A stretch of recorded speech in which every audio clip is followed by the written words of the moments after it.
नमस्कार, स्वागत है आप सभी का। अब तक एक पार्ट हम कंप्लीट कर चुके हैं क्वेश्चंस का।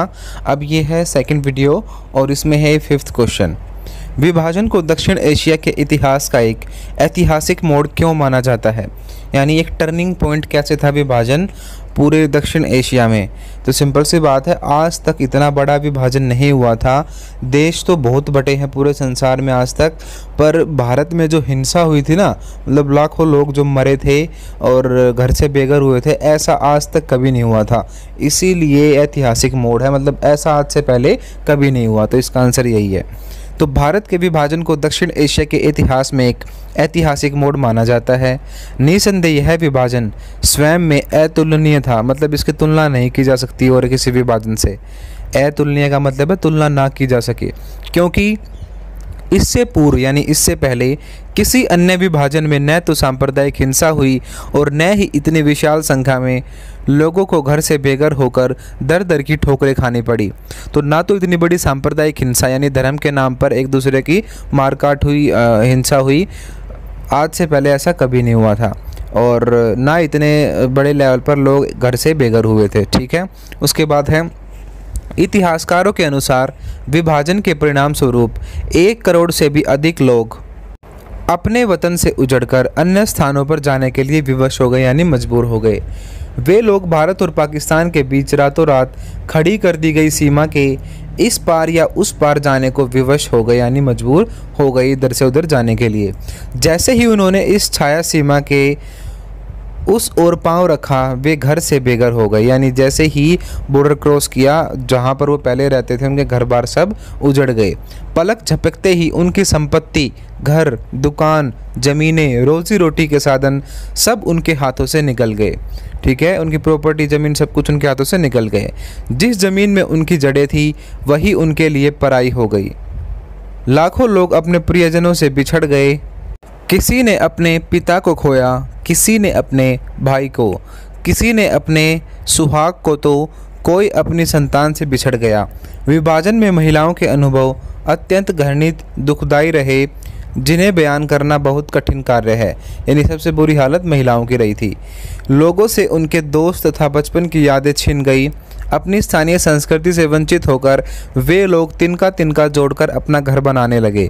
यानी मान लो यहाँ के जो पाकिस्तान में गए तो यहाँ की स्थानीय संस्कृति तो उनकी छिन गई और फिर उन्होंने वहाँ पर अपना सारा जीवन दोबारा से स्टार्ट किया। तिनका तिनका जोड़कर दोबारा अपना घर बसाने लगे। इतिहास में विभाजन को बंटवारा नहीं बल्कि महाध्वंस या इंग्लिश में होलोकास्ट कहकर पुकारा गया। ठीक है, तो बिल्कुल सिंपल क्वेश्चन था, समझाने वाली कोई बात नहीं थी। बस आपको इसमें ये बताना है कि आज तक इतना बड़ा जो हिंसा वो कभी नहीं हुई थी और इतनी बड़ी मारकाट किसी विभाजन में नहीं हुई थी। पर भारत जो है, इसका विभाजन एक अलग ही तरह का था। ये सारी बातें आप लिख दोगे उसमें। ठीक है, तो बिल्कुल सिंपल क्वेश्चन था ये। अब ये है नेक्स्ट क्वेश्चन और ये मोस्ट इम्पोर्टेंट क्वेश्चन है इसमें, क्योंकि ये पूछा गया है कि बंटवारे के कारण क्या थे, क्या रीजंस थे जिनकी वजह से बंटवारा हुआ था। तो अगस्त 1947 में भारतीय एकता, अखंडता व हिंदू मुस्लिम प्रेम बिखर गया। यानी जैसे ही देश आज़ाद हुआ, जो हिंदू मुस्लिमों का प्रेम था इतने सालों से, वो बिखर गया और देश 2 पृथक राष्ट्रों में विखंडित हो गया। विखंडित का मतलब है बट गया, पृथक का मतलब है अलग। तो 2 अलग अलग देशों में या राष्ट्रों में देश बट गया या विखंडित हो गया। भारतीय एकता को छिन्न भिन्न करने में अनेक कारकों का योगदान है। तो भारतीय एकता जो छिन्न भिन्न हो गई यानी कि बिल्कुल बर्बाद हो गई, चकनाचूर हो गई, उसके जो रीजंस है वो नीचे हैं। पहला है ब्रिटिश कूटनीति, यानी अंग्रेज़ों की चालबाजियाँ। ब्रिटिश प्रशासकों ने प्रारंभ से ही फूट डालो और शासन करो की नीति का अनुसरण किया। यानी शुरू से ही वो हमें आपस में लड़ा लड़ा कर अपना राज करते आ रहे हैं। भारतीय राष्ट्रीय स्वाधीनता संघर्ष को दुर्बल बनाने के लिए मुसलमानों की सांप्रदायिक भावनाओं को उत्तेजित करते रहे। तो शुरू से ही अंग्रेज जो हैं वो क्या करते रहे, हमारी आज़ादी की लड़ाई को कमज़ोर बनाने के लिए, दुर्बल बनाने के लिए मुसलमानों को भड़काते रहे थे। 1905 में बंगाल को बांट दिया। 1906 में मुस्लिम लीग की स्थापना हुई। 1909 में सांप्रदायिक चुनाव प्रणाली को प्रारंभ किया गया। तो ये अंग्रेजों की चाल है तीनों, ताकि हिंदू मुस्लिम जो है उनकी एकता कम हो जाए। तो 1905 में बंगाल जो है उसको दो हिस्सों में बांट दिया था, एक तरफ कर दिए थे मुस्लिम और एक तरफ कर दिए थे हिंदू। तो जो एक साथ रहते आ रहे थे इतने दिनों से, उनके अंदर ये क्या करना चाह रहे थे, आपस में फूट डालना चाह रहे थे, और इसमें सफल भी हुए। हम देखते हैं 47 में कितने बड़े दंगे हुए थे और 2 देश बन गए थे, और जो दुश्मनी आज तक हम निभाते आ रहे हैं उसकी शुरुआत अंग्रेज़ों ने की थी। मतलब हमारा माइंड सेट ही चेंज कर दिया। हर पाकिस्तानी, मतलब अधिकतर पाकिस्तानी जो हैं वो इंडियंस को ख़राब सोचते हैं, और अधिकतर इंडियन जो हैं वो पाकिस्तान वालों को ख़राब सोचते हैं। तो ये सोच जो लेकर किसने पैदा कर दी थी हमारे अंदर, अंग्रेज़ों ने पैदा कर दी थी। तो पहला क्या कूटनीति अपना इन्होंने, बंगाल को बांटा 1905 में। उसके बाद एक नई पार्टी बनाई, उसको परमिशन दे दी, मुस्लिम लीग है, उस पार्टी का नाम 1906 में। उसके बाद 1909 में क्या हुआ था, सांप्रदायिक चुनाव प्रणाली शुरू कर दी अंग्रेजों ने। सांप्रदायिक का मतलब होता है धर्म के नाम पर, जैसे कि मुसलमानों को कुछ स्पेशल सीट दी गई। तो जब उनको सीट दी गई थी तो उससे ही उनके दिमाग में क्या आने लगा था कि हम हिंदुओं से अलग हैं। तो ये 3 चीज़ की किसने, अंग्रेज़ों ने। क्लियर। तो ये है जड़ जहाँ से बंटवारे की शुरुआत हुई है, 1905 से हुई है, जब से विभाजन हुआ था बंगाल का। तो तब से ही हिंदू मुस्लिम थोड़े आपस में कटने लगे थे। उसके बाद ये पार्टी बन गई मुस्लिम लीग। फिर ये अंग्रेज जो है इन्होंने चुनाव प्रणाली में उनको रिजर्वेशन दे दिया। इसकी वजह से बहुत सारी दिक्कत हुई और आगे चलकर 47 में देश बट गया। तो पहला कारण है अंग्रेजों की कूटनीति या ब्रिटिश कूटनीति। ऐसे ही आप हेडिंग बनाओगे। मोस्ट इंपोर्टेंट क्वेश्चन है ये, हो सकता है 8 नंबर में आपके एग्जाम में पूछ भी लें। तो इसको अच्छे से याद कर लो या नोट डाउन कर लो, आपका जैसा मन करे आप वैसे इसको पढ़ लो, पर इसको याद जरूर कर लेना। ठीक है। अब है नेक्स्ट पॉइंट, दूसरी हेडिंग है मुस्लिम दल के प्रयत्न, यानी जो मुस्लिम लीग पार्टी बनी है उसकी वजह से हुआ, उसके प्रयासों से हुआ बंटवारा। प्रयत्न का मतलब होता है प्रयास। 1906 में मुसलमानों ने मुस्लिम लीग नामक संस्था की स्थापना की थी। ठीक है।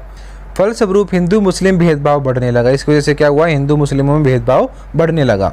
मुस्लिम लीग ने मुस्लिम समाज में सांप्रदायिकता फैलानी आरंभ कर दी।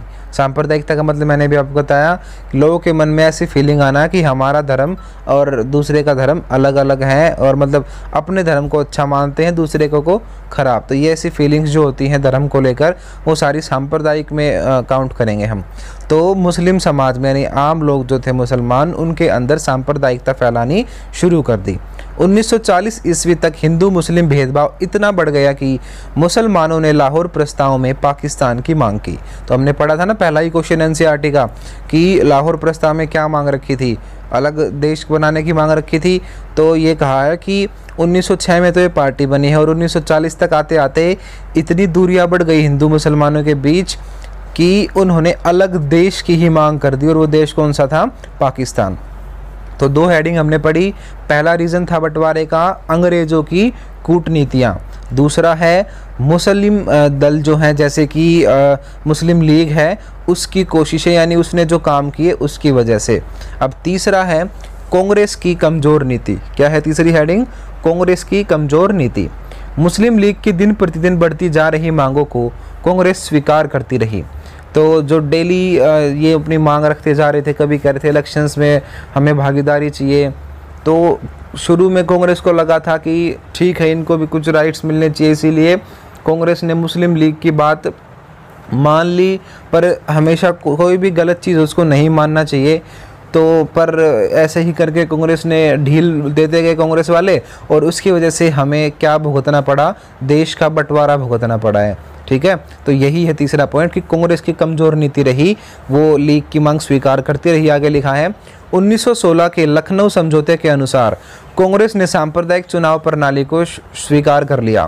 तो ये थी सबसे बड़ी गड़बड़। जब सांप्रदायिक आधार पर चुनाव होंगे तो लोगों के दिलों में अपने आप दूरियां आ जाएंगी, क्योंकि जो मुस्लिम हैं वो अपने आप को अलग मानेंगे हिंदुओं से। ठीक है। क्योंकि उन्हें क्या मिलेगा, एक अलग।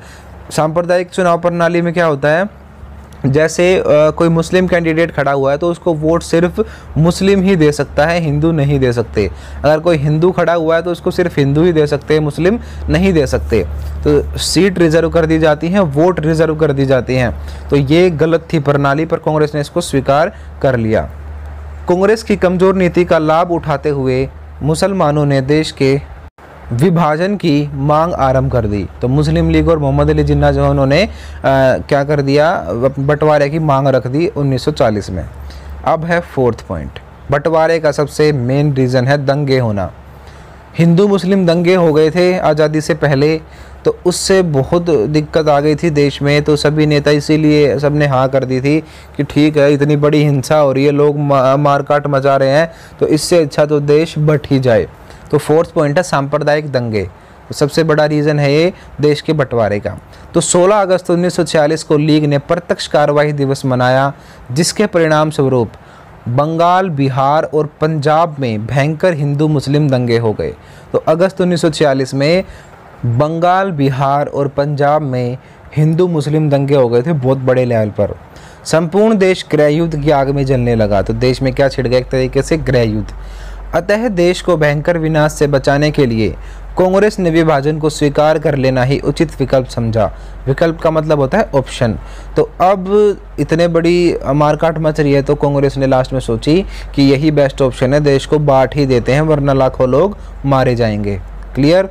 ये पहली लाइन में लिखा था प्रत्यक्ष कार्यवाही दिवस। इसका मतलब है कि मुस्लिम लीग जो है उसने 1946 में कह दी थी या तो हमें अलग कर दो वरना हम अपनी कार्रवाई खुद करेंगे, डायरेक्ट एक्शन डे मना देंगे हम, ठीक है, हम कांग्रेस के दबाव में अब नहीं रहेंगे।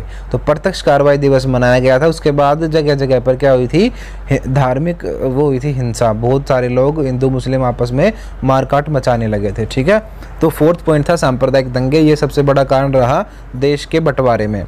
अब फिफ्थ है अंतरिम सरकार की असफलता। तो जब अंग्रेज जाने वाले थे तो इलेक्शन हुए थे भारत में, तो लास्ट सरकार बनी थी एक। जब अंग्रेज भी थे, आज़ाद भी नहीं हुए थे हम, पर फिर भी हमारी सरकार बनी थी। तो जब उस अंतरिम सरकार बनी वो, तो उसमें कांग्रेस और मुस्लिम लीग दोनों पार्टियों को सीट मिली थी, पर ये दोनों पार्टी जो आपस में मिलकर काम नहीं कर पाई थी अच्छे से। तो इस बात से ये जो इलेक्शन हुए थे अंतरिम सरकार 1946 वाले, इससे ये साबित हो गई थी कि हिंदू और मुस्लिम जो हैं, कांग्रेस और मुस्लिम लीग जो हैं वो साथ मिलकर काम नहीं कर सकती। ठीक है, तो देखते हैं इस पॉइंट को। अंतरिम सरकार की असफलता। 1946 में बनी अंतरिम सरकार में कांग्रेस और मुस्लिम लीग को साथ साथ कार्य करने का अवसर मिला, यानी दोनों की पार्टी, दोनों की सरकार बनी, दोनों को साथ काम करने का मौका मिला। परंतु लीग कांग्रेस के प्रत्येक कार्य में कोई न कोई रोड़ा अटका देती थी, यानी कोई न कोई टांग अड़ाती रहती थी हमेशा, वो उसको काम ढंग से नहीं करने देती थी। परिणाम स्वरूप अंतरिम सरकार असफल रही, इसीलिए ये दोनों मिलकर काम नहीं कर पाए, इनकी सरकार असफल रही। इससे यह स्पष्ट हो गया कि हिंदू और मुसलमान अब एक होकर शासन नहीं चला सकते। ठीक है, तो अंतरिम सरकार जो असफल हुई उससे भी एक बात साबित हो गई कि अब तो देश को बांटना ही पड़ेगा, क्योंकि लीग और कांग्रेस एक साथ काम नहीं कर सकते। अब है 6 पॉइंट, इंग्लैंड द्वारा भारत छोड़ने की घोषणा। तो अंग्रेज जाते जाते क्या शर्त रख के गए थे कि हम भारत तो छोड़ देंगे, पर उसके लिए तुम्हें लीग की मांग माननी पड़ेगी। और लीग की मांग क्या थी, लीग का मतलब मेरा मुस्लिम लीग से है, पार्टी जो थी। तो मुस्लिम लीग जो है उसकी ये मांग थी कि हमें अलग पाकिस्तान दिया जाए। तो अंग्रेज तो जाते जाते चाल खेल गए हमारे साथ, उन्होंने कहा हम आज़ाद तो करके जा रहे हैं, पर तुम्हें मुस्लिम लीग की मांग भी माननी पड़ेगी। तो यही है ये पॉइंट। इंग्लैंड द्वारा भारत छोड़ने की घोषणा।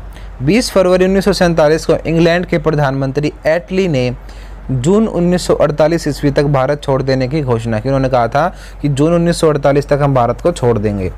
घोषणा में यह भी कहा गया कि अंग्रेज केवल उसी दशा में भारत छोड़ेंगे जब मुस्लिम लीग और कांग्रेस में समझौता हो जाएगा, क्योंकि उन्हें पता था कि समझौता केवल विभाजन द्वारा ही संभव है।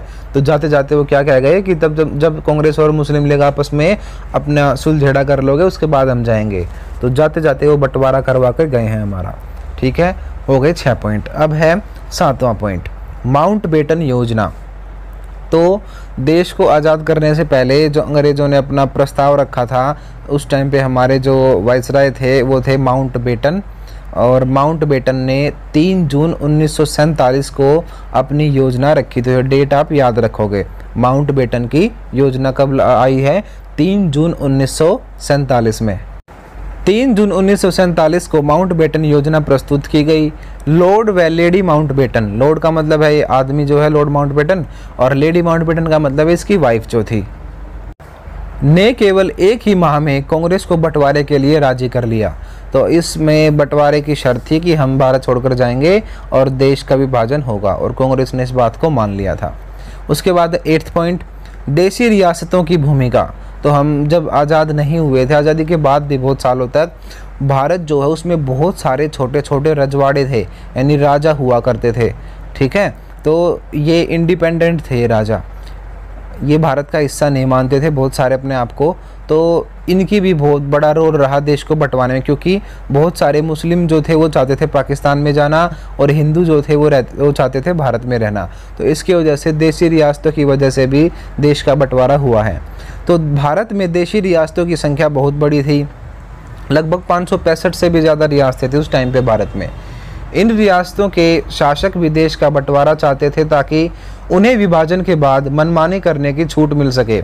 वही बात, मुस्लिम जाना चाहते थे पाकिस्तान में और हिंदू जाना चाहते थे भारत में, ताकि उन्हें भी पूरी छूट मिल जाए। क्लियर? तो देशी राजाओं की या देशी रियासतों की भी भूमिका रही है देश को बंटवाने में। अब है 9th पॉइंट, भारतीय नेताओं को यह डर भी सता रहा था कि इंग्लैंड में दोबारा शक्तिशाली शासन न स्थापित हो जाए और उनसे स्वतंत्रता की उम्मीद न छिन जाए। इसीलिए उन्होंने विभाजन सहित स्वतंत्रता को ही उचित विकल्प समझा। अब कांग्रेस के जो बड़े नेता थे ना, गांधी जी को छोड़कर बाकी जितने भी हैं, वो सभी इस बात से डरे हुए थे कि अगर कांग्रेस जो है उसने अब बंटवारे की बात नहीं मानी तो शायद देश की आज़ादी भी छिन सकती है। कैसे?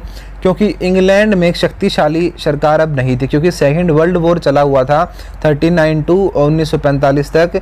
तो 1939 से 1945 तक के बीच में जो वर्ल्ड वॉर चला हुआ था, उसकी वजह से इंग्लैंड कमज़ोर पड़ चुका था, और वहाँ पे जो पार्टी थी पहले, वो पार्टी भी चेंज हो चुकी थी। ऐसी पार्टी की सरकार आ गई थी वहाँ पे जो भारत को आज़ाद करने के फेवर में थी। तो इस बात से नेता डरे हुए थे कि जल्दी से हम स्वतंत्रता की बात को मान लेते हैं, वरना कुछ नहीं पता, अगर इनके हालात दोबारा सुधरे और इंग्लैंड में कोई दूसरी पार्टी आ गई ना, तो क्या पता है हमें फिर से स्वतंत्र ना करें। ठीक, तो ये डर था, इसीलिए उन्होंने सोची अब क्या करें, बंटवारा हो रहा है तो बंटवारा ही सही। और लास्ट में लाइन लिखी है जो, इसीलिए उन्होंने विभाजन सहित स्वतंत्रता को ही उचित विकल्प समझा। तो स्वतंत्रता को ही, मतलब बेशक बंटवारा हो, पर उन्होंने सोची अब स्वतंत्रता तो मिल रही है तो स्वतंत्रता ऐसे ही लेना उचित ऑप्शन रहेगा हमारे लिए। ठीक है, अब है लास्ट लाइन इसमें, कांग्रेसी नेताओं को गृहयुद्ध अथवा पाकिस्तान, इन दोनों में से किसी एक का चुनाव करना था। या तो गृहयुद्ध को चुनो, लोगों को मरवाओ, भारत में इतने जो दंगे हो रहे हैं, या पाकिस्तान बना दो। अतः उन्होंने बहते रक्त को देखकर, यानी बहते हुए खून को देखकर, दुखी हृदय से दुखी होकर विभाजन को स्वीकार कर लिया। ठीक है, तो ये क्वेश्चन मोस्ट इम्पोर्टेंट क्वेश्चन है कि ब्रिटिश भारत का बंटवारा क्यों हुआ, क्या रीज़न थे, क्या कारण थे, कैसे भी करके क्वेश्चन पूछें। यही आप 9 कारण लिख दोगे। अगर आपसे 8 नंबर में भी पूछा गया तो भी ये 9 पॉइंट है, मोर देन इनफ है आपके एग्ज़ाम के लिए। ठीक, तो ये थे कारण जिनकी वजह से भारत का विभाजन हुआ। अब है हमारा अगला क्वेश्चन, बंटवारे के समय औरतों के क्या अनुभव रहे थे। ये क्वेश्चन भी बहुत ज़्यादा इम्पोर्टेंट क्वेश्चन है और बिल्कुल सिंपल भी है। अगर आप याद करने की ज़रूरत नहीं इन क्वेश्चंस को, जैसे ये कारण थे ये तो आपको याद करने पड़ते, पर इसमें जो है कुछ याद करने की ज़रूरत नहीं है और बहुत बार पूछा भी गया है क्वेश्चन ये। तो इसमें आपको सिंपल ये बताना है कि सबसे ज़्यादा दुख जो है महिलाओं ने झेले थे। सीधी सी बात है, उनके दुख बताने हैं विभाजन के टाइम पे। तो सबसे बुरी हालत जो थी महिलाओं की रही विभाजन में। तो भारत के विभाजन के सर्वाधिक दूषित प्रभाव महिलाओं पर हुए। सबसे दूषित प्रभाव किस पर हुए? महिलाओं पर हुए। विभाजन के दौरान उन्हें दर्दनाक अनुभवों से गुजरना पड़ा। महिलाओं को मूक तथा हृदयहीन प्राणियों के समान दर्दनाक अनुभवों से गुजरना पड़ा। मूक का मतलब है जो बोल ना सके, हृदयहीन का मतलब है जिसके अंदर दिल ही ना हो। तो महिलाओं के साथ तो ऐसा बिहेव कर रहे थे जैसे वो कोई इंसान नहीं जानवर हो, जानवर भी क्या, ऐसी चीज़ हो जिसमें कोई ना तो दिल है ना जबान हो। ठीक है, तो उनके साथ बहुत बुरा और सबसे दर्दनाक अनुभव किए गए। अब है पहला पॉइंट, उन्हें बलात्कार की निर्मम पीड़ा को सहन करना पड़ा, यानी रेप हुए उनके साथ बहुत ज़्यादा। उन्हें अगवा किया गया, बार बार बेचा और ख़रीदा गया तथा अनजान हालात में अजनबियों के साथ एक नई ज़िंदगी जीने के लिए विवश किया गया, यानी उन्हें उठा लिया जाता था, किडनैप करके उन्हें कहीं भी ले जाते थे। वो रेप हुए उनके साथ, बहुत बुरा हुआ, किसी ने कोई किसी लड़की को उठा ले गया, कोई किसी लड़की को उठा ले गया, तो अनजान लोगों के साथ उन्हें अपनी पूरी ज़िंदगी गुजारनी पड़ी। तीसरा है, अनेक युवतियों से जबरन विवाह अथवा निकाह किए गए, ज़बरदस्ती शादियाँ की गई। फोर्थ पॉइंट है, अनेक महिलाओं के गुप्त अंग काट दिए। ये सोचो आप कितनी गलत काम किए गए थे उस टाइम पे, तो जो प्राइवेट पार्ट्स होते हैं वो काट दिए गए थे महिलाओं के उस समय पे। फिफ्थ पॉइंट है, अनेकों के सामने उनके सुहाग या गोद उजाड़ दी गई, उनके पति और उनके बच्चे वगैरह मार दिए गए। उन्हें अपना पेट पालने के लिए वेश्यावृत्ति जैसे निंदनीय व्यवसाय को भी अपनाना पड़ा। तो अपना पेट पालने के लिए प्रोस्टिट्यूशन में भी उतर गई लेडीज़। अब क्या करें ऐसे समय में, जब इतनी बुरी सिचुएशन है, तो वेश्या भी बन गई बहुत सारी महिलाएं, मजबूरी में उन्हें ये सब काम भी करने पड़े। तो आप देख सकते हो सबसे बुरी हालात हुए थे किसके साथ, महिलाओं के साथ। इस पे मैंने एक अलग से वीडियो भी बना रखी है पूरी, तो अगर आप पहली बार चैनल पर आए हैं तो उस वीडियो को ज़रूर देख लें। अगर आप क्वेश्चन आंसर्स देख रहे हैं तो सबसे पहले आप चैप्टर पढ़ लें पूरा, उसमें मैंने ये पूरी वीडियोज़ बना रखी हैं कि महिलाओं के क्या अनुभव रहे थे। और एक बात और, अगर आपको वीडियो अच्छी लग रही है, आपके लिए हेल्पफुल है, तो चैनल को लाइक कर दें ज़रूर, और सब्सक्राइब वाले बटन को भी दबा लें, और कमेंट में हमें ज़रूर बताया करें कि आपको वीडियो कैसी लगी है। ठीक है, तो अब देख लेते हैं अगला पॉइंट। तो 7th पॉइंट पे हम आ गए हैं, अनेक महिलाओं को आत्महत्या करनी पड़ी या उनके पुरुषों ने ही अपनी माँ, बहन, पत्नी और बेटी को जीवित ही स्वयं जला दिया या मार दिया, खुद ही मार दिया लोगों ने। अगर आपने गदर मूवी देखी हो, सनी देओल की मूवी है ये, तो उसमें भी ये सारी चीज़ें दिखाई गई हैं कि क्या सिचुएशंस थी महिलाओं की और कितना बुरा हाल हो गया था बंटवारे के टाइम पे। तो उसमें भी दिखाया गया है कि जब भी जैसे कोई भीड़ आती हुई दिखती है तो खुद ही वो जहर दे देते हैं अपनी लड़कियों को। तो ऐसा ही रियल में हुआ था कि महिलाओं की इज्जत बचाने के लिए उनके घर वालों ने ही उन्हें मार दिया था या जहर दे दिया था। ठीक है, तो सबसे बुरी हालत थी महिलाओं की ही। उसके बाद है, स्पीड में पढ़ते हैं इस क्वेश्चन को, मैंने अलग से वीडियो बना रखी है क्योंकि तो इसको जल्दी से ख़त्म कर लो, अगला क्वेश्चन देखेंगे फिर।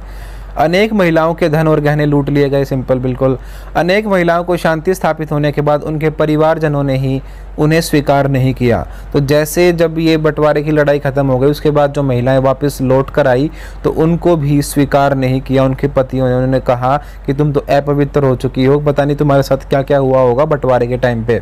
तो जो महिला बच भी गई बेचारी, उनमें से भी बहुत सारी महिलाओं को उनके परिवार वालों ने स्वीकार नहीं किया। तो इससे बुरी सिचुएशन क्या होगी। और उसके बाद आखिरी पॉइंट, गहरे सदमे से गुजरने के बावजूद कुछ महिलाएं बदलते हुए हालात में नए पारिवारिक बंधनों में बंध गई, परंतु सरकार ने राहत कार्यक्रमों के दौरान उन्हें उनके नए परिवारजनों से छीनकर पुराने परिवारजनों के पास भेजा। यानी सरकार ने उन्हें क्या किया, जो लेडी मान लो यहाँ से कोई पाकिस्तान में गई थी, वहाँ पर उसने शादी कर ली, वहाँ पर वो बस गई, तो दोबारा से एक कार्यक्रम चला था जिसमें कि महिलाओं को भेजना था, जो पाकिस्तान की है उनको भारत से पाकिस्तान भेजना था, जो पाकिस्तान में हिंदुस्तान की रह गई थी उनको उठाकर वापस भारत में लाना था। तो अब वहाँ पे शादी वादी हो गई औरतों की, तो अब दोबारा से भी अभियान चला, तो गवर्नमेंट उनको उठा कर वापस ले आई यहाँ पर। तो अब उन्होंने वहाँ पर जीवन नया शुरू किया था, नई शादी की थी, बच्चे हो गए थे। तो ये चीज़ भी बहुत दुखदाई रही उनके लिए कि दोबारा से जीवन बसाया था और उस चीज़ को भी मतलब वो चीज़ भी अब नहीं रह पाई। हिंदू औरतों को हिंदुस्तान लाया गया और यहाँ की जो मुस्लिम औरतें थी हिंदुस्तान की, इनको पाकिस्तान भेजा गया। ठीक है, अब है, एक अनुमान के अनुसार महिलाओं की बरामदगी के अभियान में कुल मिलाकर, कुछ नहीं आएगा, कुल मिलाकर आएगा, कुल मिलाकर लगभग 30,000 महिलाओं को बरामद किया गया, यानी ढूंढा गया। इनमें 8,000 हिंदू थी, ये डाटा याद रखोगे आप कि कितनी थी, 8,000 हिंदू थी और सिख थी, मतलब 8,000 हिंदू और सिख पाकिस्तान से भारत लाई गई, और 22,000 मुस्लिम महिलाओं को भारत से निकाला गया, यानी वो भारत से पाकिस्तान भेजी गई। तो बरामदगी की प्रक्रिया 1954 तक चलती रही। तो 1954 तक ये काम चलता रहा। यहाँ की औरतों को वहाँ भेजा गया, वहाँ की मतलब वहाँ की पाकिस्तान की जो थी भारत में, उनको भारत से पाकिस्तान भेजा, और पाकिस्तान में जो इंडियन थी उनको यहाँ पे इंडिया में लाया गया। तो ये 1954 तक काम चलता रहा। तो इस प्रकार हम देखते हैं कि विभाजन के दौरान महिलाओं को अनेक दुखद तथा दिल दहला देने वाले अनुभवों से गुजरना पड़ा। तो आप इस क्वेश्चन को एज इट इज़ यहाँ से नोट करके, या कैसे भी आप इसमें से ही पढ़ना चाहो इसमें से पढ़ लो, पर इसको ऐसे ही अच्छे से याद कर लेना, क्योंकि 8 नंबर में क्वेश्चन पूछा जाता है और मोस्ट इम्पोर्टेंट क्वेश्चन है। 2-4 चीज़ें याद कर लोगे, 2-3 बार इसको पढ़ लोगे तो इसके नंबर तो कहीं नहीं गए। बिल्कुल सिंपल क्वेश्चन था, कुछ याद करने वाली चीज़ इसमें थी भी नहीं। ठीक है, तो इस क्वेश्चन को ज़रूर याद कर लेना, क्योंकि इस वीडियो में जितने भी क्वेश्चन अभी तक आए हैं मोस्ट इंपॉर्टेंट क्वेश्चन है सारे के सारे। तो ये जो चैप्टर है हमारा, इसमें आपको ज़्यादा कुछ और पढ़ने की ज़रूरत नहीं है। जो हमने चैप्टर पढ़ा था सिर्फ उसके नोट्स बना लो और ये एनसीईआरटी क्वेश्चंस कवर कर लो, बाकी आपको कुछ पढ़ने की ज़रूरत इसमें नहीं है। अधिकतर यहीं से क्वेश्चन पूछते हैं एनसीईआरटी वाले। ठीक है, तो अब देखेंगे हम अपना अगला क्वेश्चन। अगला क्वेश्चन है, बंटवारे के सवाल पर कांग्रेस की सोच कैसे बदली। यानी जो कांग्रेस शुरू से कहती आ रही थी कि देश नहीं बटेगा, देश नहीं बटना चाहिए, हिंदू मुस्लिम एक हैं, देश का बंटवारा बिल्कुल भी नहीं होना चाहिए, ऐसा क्या हुआ कि कांग्रेस की सोच बदल गई। तो जो हमने क्वेश्चन पढ़ा था कि बंटवारे के क्या कारण रहे, उसमें से आधे पॉइंट तो इसमें एज इट इज़ आएंगे कि मुस्लिम दल जो है उसके प्रयत्न रहे, मुस्लिम लीग की मांग रही, इसीलिए कांग्रेस को मानना ही पड़ा मजबूरन। तो यही इसमें है क्वेश्चन कि क्या रीज़न थे जिनकी वजह से कांग्रेस ने बंटवारे को मान लिया, यानी कांग्रेस की सोच कैसे बदल गई। भारतीय राष्ट्रीय कांग्रेस प्रारंभ से ही विभाजन का विरोध करती रही थी, ठीक है, किंतु अंत में परिस्थितियों से विवश होकर उसे अपनी सोच बदलनी पड़ी, यानी हालातों में मजबूर होकर उसे अपनी सोच बदलनी पड़ी, विभाजन को स्वीकार करना ही पड़ा।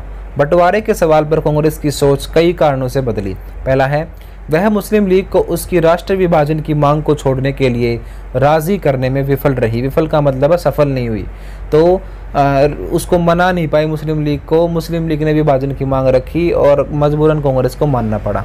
दूसरा पॉइंट है, मुस्लिम लीग में ज़्यादा मुस्लिम आबादी वाले क्षेत्रों को पाकिस्तान के लिए मांगकर कुछ कांग्रेसियों के दिमाग में यह विचार उत्पन्न कर दिया गया कि शायद कुछ समय बाद गांधी जी देश की एकता को पुनः स्थापित करने में कामयाब हो जाएंगे।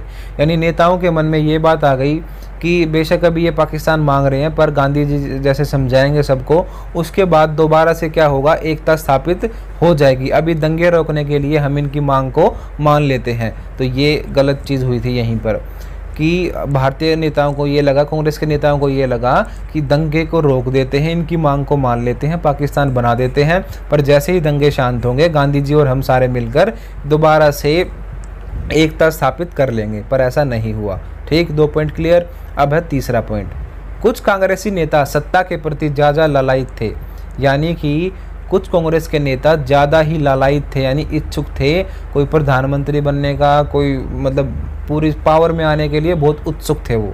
तो जल्दी से जल्दी उन्हें बस ये था कि देश आज़ाद हो जाए, अंग्रेज़ यहाँ से भाग जाएं, चाहे उसके लिए बंटवारा हो या कुछ भी हो। तो अभी किसी नेता का नाम तो मैं नहीं लूँगा, आप सबको पता है कि कौन थे वो। तो अगर आपको पता है तो कमेंट सेक्शन में भी बताएं मेरे को कि आपके हिसाब से कौन कौन वो नेता रहे होंगे जो कि सत्ता के प्रति ज़्यादा लालायित थे, यानी कि चाहे देश बटे चाहे कुछ हो, हमें पावर चाहिए।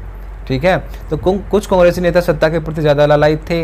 वे चाहते थे कि चाहे देश का विभाजन हो लेकिन अंग्रेज चले जाए और उन्हें तुरंत सत्ता मिल जाए, यानी तुरंत पावर मिल जाए।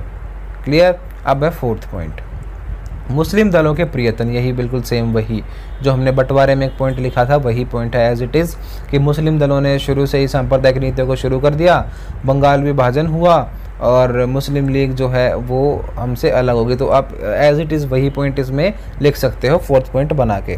अब है हमारा 5th पॉइंट, 22 दिसंबर 1939 ईस्वी को लीग ने संपूर्ण भारत में मुक्ति दिवस मनाया, जिससे कांग्रेस तथा लीग के संबंधों में खटास पैदा हो गया।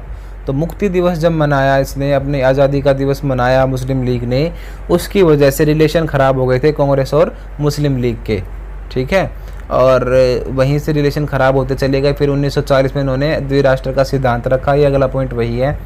फिर है मार्च 1940 में लाहौर अधिवेशन में लीग ने प्रस्ताव रखा और एक अलग राष्ट्र की मांग कर दी। क्वेश्चन यही था ना कि कांग्रेस की सोच कैसे बदली, तो मुस्लिम दल की वजह से बदली, मुस्लिम लीग की वजह से बदली, क्योंकि वो ही बार बार क्या कर रही है, पाकिस्तान की मांग कर रही है और कांग्रेस को ढंग से काम भी नहीं करने दे रही है।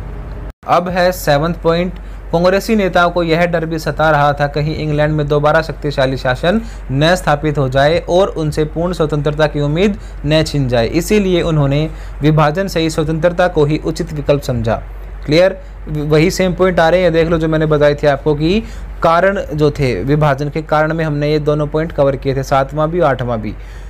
तो कांग्रेसी नेताओं को जो डर लग रहा था कि वहाँ दोबारा से पावरफुल गवर्नमेंट ना बन जाए और हमसे सत्ता ना छिन जाए, तो वही एज इट इज़ पॉइंट है ये। 8वां भी बिल्कुल सेम पॉइंट है, अंतरिम सरकार की असफलता। जो कांग्रेस के नेता ने काम करके देखा था मुस्लिम लीग के साथ, वो सफल नहीं हो पाए थे, आपस में मिलकर ये काम नहीं कर पाए थे। तो कांग्रेस के नेताओं के दिमाग में भी ये बात आ गई कि अब हम मुस्लिम लीग के साथ काम नहीं कर सकते, बंटवारा तो करना ही पड़ेगा। तो जो बंटवारे के कारण थे क्वेश्चन, ये वही एज इट इज़, आधे से ज़्यादा पॉइंट वही आएंगे, इसमें 1-2 नए पॉइंट जुड़े हैं। ठीक, तो ये क्वेश्चन भी इम्पोर्टेंट है। ठीक है, तो इसमें जो ये आया था कि कांग्रेस के नेताओं की सोच कैसे बदली, तो आप इसमें वही बताओगे, मुस्लिम दलों के प्रयत्न रहे, अंतरिम सरकार की असफलता से कांग्रेस के नेता समझ गए कि अब उनके साथ काम नहीं किया जा सकता, और एक डर ये था उनके मन में कि कहीं इंग्लैंड में दोबारा से पावरफुल गवर्नमेंट ना आ जाए और हमसे हमारी आज़ादी ना छिन जाए। इसीलिए बंटवारे को ही मान लो भाई और फटाफट अपना जो भी हो रहा है जल्दी से जल्दी आज़ादी ले लो इनसे, अंग्रेज़ों से। ठीक, उसके अलावा कुछ नेता जो हैं वो सत्ता को ज़्यादा ही चाह रहे थे कि हमें जल्दी से जल्दी पावर मिल जाए, और कुछ नेताओं को यह विश्वास था कि अभी दंगे रोकने के लिए मान लेते हैं विभाजन को, उसके बाद गांधी जी और हम मिलकर क्या करेंगे, इस सारी चीज़ को ठीक कर देंगे। ठीक है, तो ये सारे रीज़न थे जिनकी वजह से कांग्रेस के नेताओं की सोच बदली थी। क्लियर। अब लास्ट पॉइंट है इसमें ये सांप्रदायिक दंगे, कि पूरे भारत में आपस में धार्मिक नाम पर, हिंदू मुस्लिम के नाम पर दंगे फैल गए थे, और क्या हुआ था, आपस में मारकाट मच गई थी, जिसकी वजह से कांग्रेस ने मजबूरन विभाजन को स्वीकार कर लिया था। क्लियर। अब ये लास्ट में दे रखा है कंक्लूजन क्वेश्चन का, तो अगर 8 नंबर में आपसे पूछते हैं तो आपको एक कंक्लूजन वगैरह सब कुछ लिखना चाहिए। अगर ये क्वेश्चन आपको 4 या 6 मतलब अलग अलग कई एरिया में, जैसे दिल्ली बोर्ड में, पंजाब बोर्ड, अलग अलग एरिया जो हैं उसमें कई जो मार्क्स का पैटर्न है वो अलग अलग होता है। तो अगर 8 नंबर में पूछते हैं तो आपको ऐसे ही लिखना है, और अच्छा रहेगा आप लास्ट में ये कंक्लूजन भी दें। मैंने देखा है बहुत सारे बच्चे से थोड़ा बहुत लिखते हैं और बोलते हैं हम तो सारा लिख के आए थे और नंबर नहीं आए हमारे। तो नंबर तब आते हैं जब आप बहुत अच्छे से लिखते हो, तभी नंबर कटते नहीं बिल्कुल भी बोर्ड में। ये बिल्कुल मेरी गारंटी आप लेता हूँ मैं इस बात की कि बोर्ड वाले जो हैं वो बेमतलब बिल्कुल भी नंबर नहीं काटते, बहुत अच्छे नंबर देते हैं आपको वो। अगर आप अच्छा लिखोगे ना, बिल्कुल एज इट इज़ वैसे ही नंबर आपको मिलेंगे। तो हमेशा कोशिश करो कि ऐसे ही क्वेश्चन लिखने की कोशिश करो कि इंट्रोडक्शन भी दो उसमें, फिर पॉइंट भी हो उसमें रिलेवेंट सारे, और उसके बाद लास्ट में ऐसे कंक्लूजन भी दो उसमें। ठीक है, तो आप अगर यहीं से नोट्स बना रहे हैं तो ये बिल्कुल अच्छे क्वेश्चन है, आप इनको ऐसे भी लिख सकते हो, एज इट इज़ याद कर लो इनको अच्छे से। तो लास्ट में लिखा है, अतः कांग्रेस समझ चुकी थी कि लीग के कट्टर सांप्रदायिक दृष्टिकोण को बदलना संभव नहीं है। तो मुस्लिम लीग समझ चुकी थी कि जो धार्मिक भावना है इनकी मुस्लिम लीग की, इसको हम बदल नहीं सकते। सांप्रदायिकता के कारण देश में चारों तरफ, तरफ है, गलत लिखा हुआ यहाँ पे, तरफ रक्त की नदियां बह चुकी थी। पूरे देश में गृहयुद्ध का वातावरण बन चुका था। अतः कांग्रेस को गृहयुद्ध या पाकिस्तान, इन दोनों में से एक का चुनाव करना था। आखिरकार निराश हृदय से यानी दुखी होकर कांग्रेस को अपनी सोच बदलनी पड़ी और प्रमुख राष्ट्रवादी नेता इस निष्कर्ष पर पहुंचे कि भारत विभाजन को स्वीकार करना और लीग के बिना भारत को अधिक समृद्ध, शक्तिशाली और संगठित करना ही श्रेयस्कर साबित होगा, यानी बेस्ट रहेगा। ये अगर श्रेयस्कर की वजह आप और कुछ लिखना चाहो तो लाइन लिख सकते हो कि सबसे अच्छा रहेगा, लिख सकते हो। ठीक है, तो लास्ट में ये लिखा है कि मुस्लिम लीग के बिना ही भारत अच्छे से समृद्ध हो पाएगा, शक्तिशाली हो पाएगा, और देश को अगर हिंसा से बचाना है, आपस में मारकाट से बचाना है, तो हमें विभाजन को मानना ही पड़ेगा। अब है ये हमारा लास्ट क्वेश्चन और ये भी इम्पोर्टेंट क्वेश्चन है, कई बार पूछा गया है। अगर आपको इस चैप्टर की तैयारी अच्छे से करनी है ना, तो आप सिर्फ मेरी एक बार जो हमने क्लासेस की थी वो वीडियो देख लो, उसके बाद इन क्वेश्चंस को प्रैक्टिस करो। इससे अलावा इसमें कुछ नहीं पूछते, यही क्वेश्चंस आप बार बार पढ़ो। कारण वाला क्वेश्चन, महिलाओं के अनुभव, इनको याद कर लो, अच्छे से एक बार समझ लो, और इससे बाहर कुछ नहीं पूछते आपके एग्जाम में। तो ये आखिरी क्वेश्चन है, बस इसको हम ख़त्म कर लेते हैं अभी। तो क्वेश्चन है, मौखिक इतिहास के फायदे नुकसान बताइए। मौखिक इतिहास का मतलब होता है जो हम बोलकर सुनते हैं किसी से। एक तो हुआ लिखित इतिहास, जैसे कि आपको कोई बुक मिल गई, जैसे अकबरनामा हमने पढ़ी थी 8वें 9वें चैप्टर में कि अबुल फजल की बुक थी अकबरनामा, उससे हमें मुगलों के बारे में पता चलता है। तो अब जो बंटवारा है ये तो एक मॉडर्न घटना है, नई टाइम की घटना है। उस टाइम के तो लोग भी मौजूद हैं, आज भी हैं बहुत सारे लोग, बूढ़े हो चुके हैं पर हैं बहुत सारे लोग। तो उनके जो अनुभव थे उनसे अगर हम बातचीत कर कर, उनका इंटरव्यू लेकर उनसे कुछ जानते हैं, तो वही होता है मौखिक इतिहास। मुंह से बोला गया मौखिक इतिहास आप सबको पता है। तो मौखिक इतिहास के क्या फ़ायदे और क्या नुकसान होते हैं, यानी कि एक तो चीज़ आपको रिटर्न में मिले, बुक डॉक्यूमेंट्स के रूप में मिले उसमें, और जो बोल कर इतिहास कोई बताए, जैसे कि मैं आपको स्टोरी बताऊं कि मेरे साथ ऐसा ऐसा हुआ था, तो वो मौखिक इतिहास है। तो उसमें क्या डिफरेंस है लिखित और मौखिक में? तो मेन हमें इसमें मौखिक के फ़ायदे और नुकसान बताने हैं। आप खुद सोचो एक बार, ये याद करने वाले क्वेश्चन नहीं है, समझने वाले क्वेश्चन है। मौखिक इतिहास से क्या फ़ायदे हो सकते हैं? कोई आदमी जिसके साथ वो बात बीती है उसको ज़्यादा फीलिंग के साथ बता सकता है, और मतलब जो घटना हुई थी उसको ज़्यादा डीप में बता सकता है। ठीक है, तो ये हो सकते हैं फ़ायदे इसके। और नुकसान किस तरीके के हो सकते हैं? जैसे कि उसको डेट याद ना हो, वो कुछ बढ़ा चढ़ा कर बता दे। तो यही सारी बातें हमें इस क्वेश्चन में करनी है। तो आंसर पढ़ते हैं, क्वेश्चन को रीड करो एक बार, इससे आप टफ मत मानना इसको। नीचे लिखा हुआ मौखिक इतिहास की पद्धतियों से विभाजन के बारे में हमारी समझ को किस तरह से विस्तार मिलता है। कुछ नहीं, इस लाइन का सिंपल मतलब है कि मौखिक इतिहास से हमें क्या फ़ायदे होते हैं, किस तरीके से हम ज़्यादा जान पाते हैं। तो सिंपल इस क्वेश्चन में हमें मौखिक इतिहास के फ़ायदे और नुकसान बताने हैं। 2 हेडिंग बना लेना, एक फ़ायदे की एक नुकसान की। तो इसमें देखते हैं, इतिहास के पुनर्निर्माण यानी इतिहास के बारे में जानने के लिए में हमें अनेक स्रोतों से सहायता मिलती है। बहुत सारे सोर्स हैं हमारे पास, जिनमें मौखिक स्रोतों का भी महत्वपूर्ण स्थान है, जिसमें मौखिक का इम्पोर्टेंट रोल होता है हमेशा। अब है लाभ। पहला पॉइंट, मौखिक इतिहास हमें विभाजन से संबंधित अनुभवों एवं स्मृतियों को अधिक सूक्ष्मता से समझने का अवसर प्रदान करती है। तो मौखिक इतिहास जो है वो हमें अनुभव यानी एक्सपीरियंस, स्मृति यानी कि याद को सूक्ष्मता से यानी कि डीप में जाकर समझने में हेल्प करती है। पहला पॉइंट था ये कि अनुभवों को और स्मृतियों को हम सूक्ष्मता यानी कि गहराई से समझ सकते हैं, क्योंकि कोई आदमी अगर अपने बारे में बताएगा तो वो बिल्कुल अच्छे से बता सकता है कि मेरे साथ ये हुआ था, फीलिंग के साथ आपको बता सकता है। ये था पहला पॉइंट। दूसरा पॉइंट, मौखिक इतिहास के आधार पर इतिहासकार ये वर्ड जो नहीं लिखा आपको साफ नहीं दिख रहा है, ये लिखा हुआ है भावनात्मक। तो मौखिक इतिहास के आधार पर इतिहासकार उन भावनात्मक समस्याओं एवं कष्टों का जिनसे आम लोगों के विभाजन के दौर से गुजरना पड़ा था का सजीव वर्णन करने में समर्थ हुए हैं।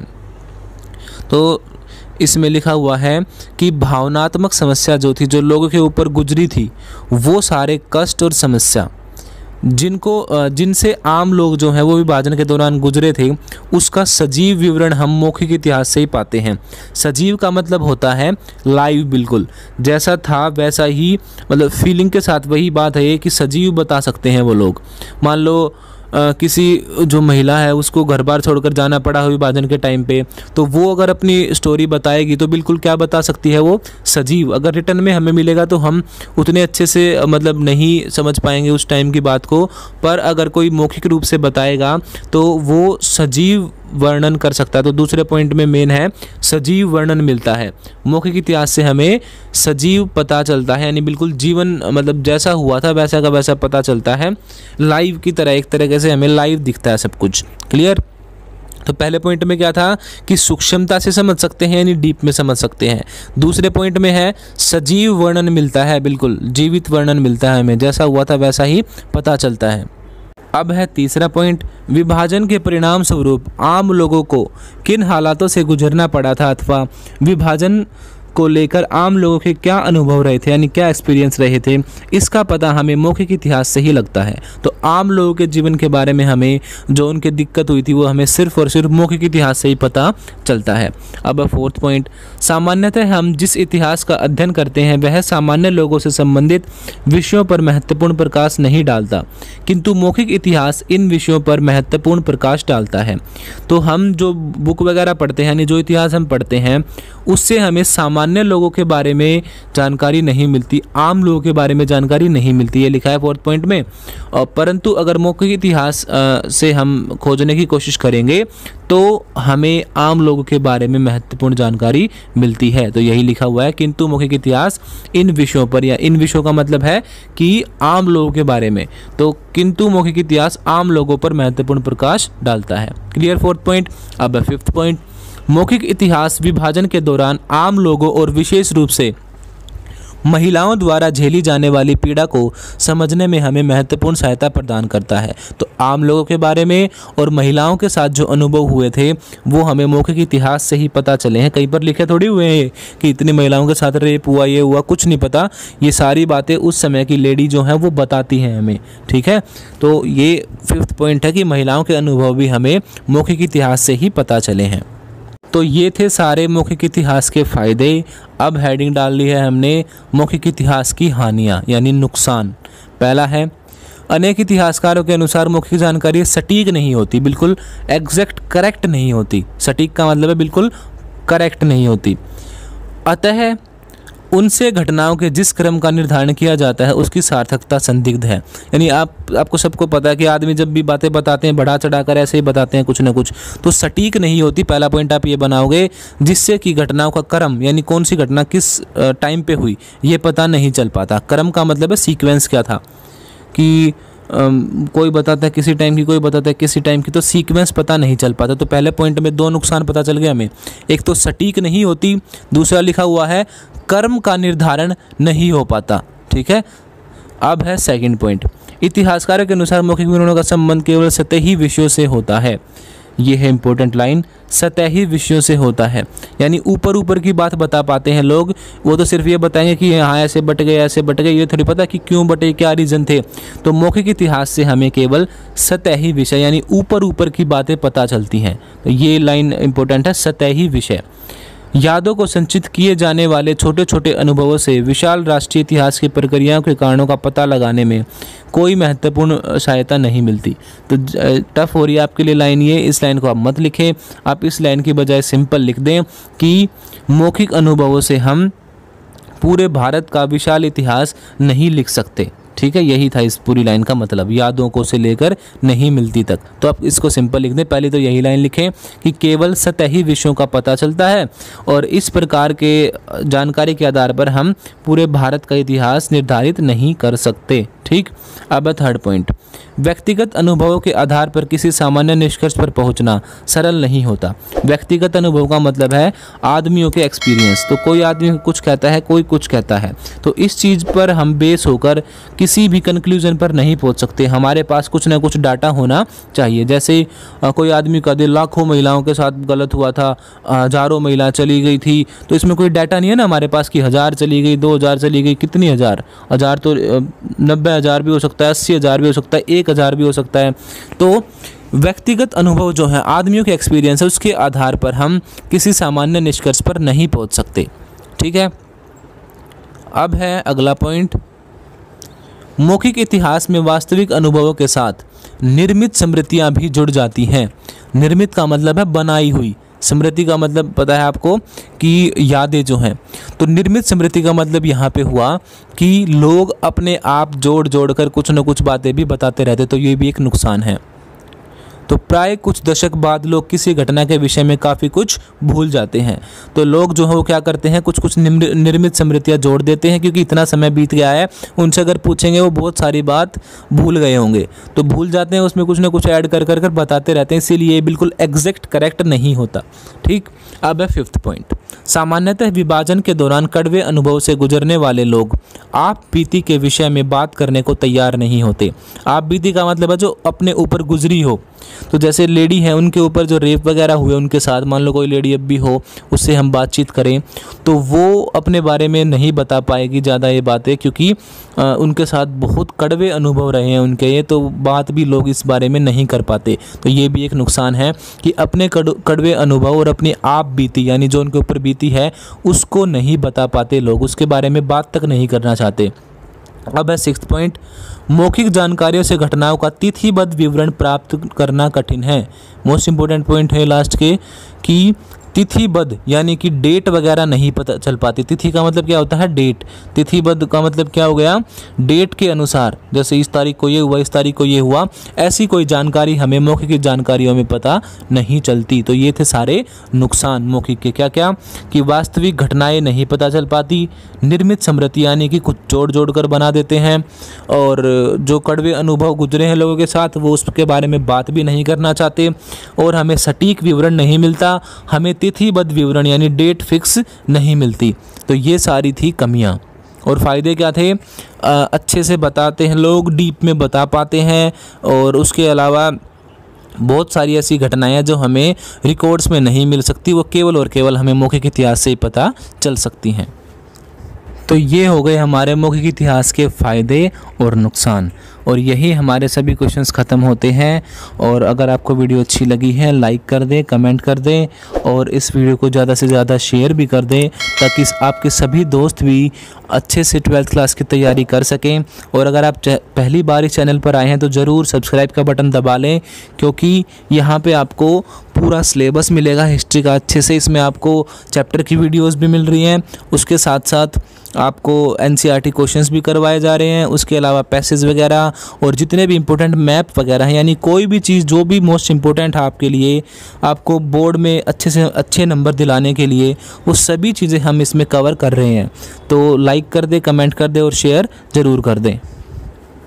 अगर इंग्लिश आपकी सफलता की रुकावट, and if you are not getting right position respect because of English, so don't worry, हमारा एक चैनल है फ्लुएंटा इंस्टीट्यूट नाम से, जिसका लिंक हमने ऊपर आई बटन में और नीचे डिस्क्रिप्शन में दिया हुआ है, या फिर आप यूट्यूब पर फ्लुएंटा इंस्टीट्यूट FLUENTA INSTITUTE लिख कर भी सर्च कर सकते हो। हमारा चैनल आपके सामने आ जाएगा।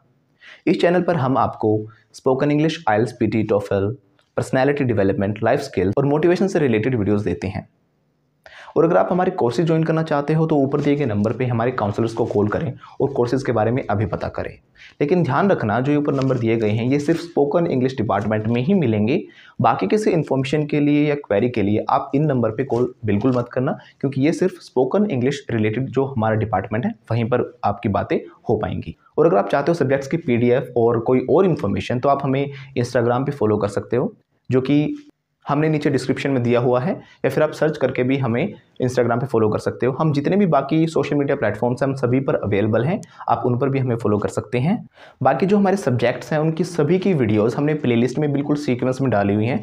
आप जो भी सब्जेक्ट पढ़ना चाहते हो उनकी जो वीडियोज़ हैं प्लेलिस्ट में से सीक्वेंस में ही देखें, जहाँ पर आपको पूरा का पूरा सिलेबस सीक्वेंस में मिल जाएगा। जैसे कि पॉलिटिकल साइंस है, हिस्ट्री है, सिविक्स है, सभी सब्जेक्ट्स हमने अलग अलग से दिए हुए हैं। तो जो हमारे चैनल है फ्लुएंटा इंस्टीट्यूट, वो है स्पोकन इंग्लिश के लिए। बाकी अगर आप सभी सब्जेक्ट्स की जो वीडियोस देखना चाहते हो वो आपको इसी चैनल पर मिलेंगी, फ्लुएंटा फैमिली पर। और जो हमारे जितने भी सब्जेक्ट्स हैं उनकी जो वीडियोस हैं वो सारी प्लेलिस्ट में से सीक्वेंस में ही देखें। हमने सारी वीडियोस को अरेंज किया हुआ है प्रॉपरली प्लेलिस्ट के अंदर, जिनका लिंक भी हमने नीचे डिस्क्रिप्शन में दिया हुआ है।